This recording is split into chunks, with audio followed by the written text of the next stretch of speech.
ନା ଶିପୁନ ସିଂ ମୁଁ ମାର୍ଥାପୁର ଥାନା କୋଉଠି ଆସିଛ? ମୁଁ ବାଦାମ ବିଲକୁ ଯାଇଥିଲି। ବାଦାମ ବିଲକୁ ଯିବାରେ ଆମେ କାମ କରୁଥିଲୁ ବାଦାମ ବିଲରେ। ଶରତ ବାରିକ ସିଏ ଗଲା ନେଇକି ଗାଡ଼ି ନେଇକି ଯିବାରେ ଆମେ ବନ୍ଦ କରିବାରେ ଆମେ ଧଡ଼ା ଖୋଲିକି ଗାଡ଼ି ନେଇଗଲା ବନ୍ଦ କରିବାରେ ମୋତେ ସେ ବାଉଁଶ ପାହାରରେ ବାଡ଼େଇ ଦେଲା। ମୁଁ କାନ୍ଦିଲା ଅବସ୍ଥାରେ ମୋ ଗୋଟେ ଇଏର ବୋତଲ ଆଣି ମୋ ଛାତିକି କେଞ୍ଚି ଦେଲାଠୁ ମୁଁ ଧାଇଁକି ଆସିକି ପାଖ ଲୋକ ମୋତେ ମେଡ଼ିକାଲ ଆଣିକି ଥାନାରେ ଆଣିଛନ୍ତି। ଶରତ ବାରିକଙ୍କ ଘର କୋଉ ଗାଁ?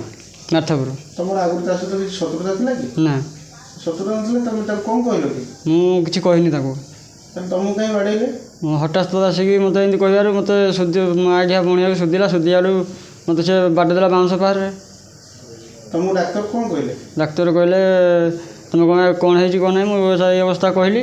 କହିବାରୁ କହିଲେ ଯାଅ ଥାନାକୁ ଯିବ। ଥାନା ଆମେ ଆସିକି ଥାନା କତିରେ ଗୁହାରି କରିକି ଆମେ ଏଠି ଅଛୁ ଆଉ।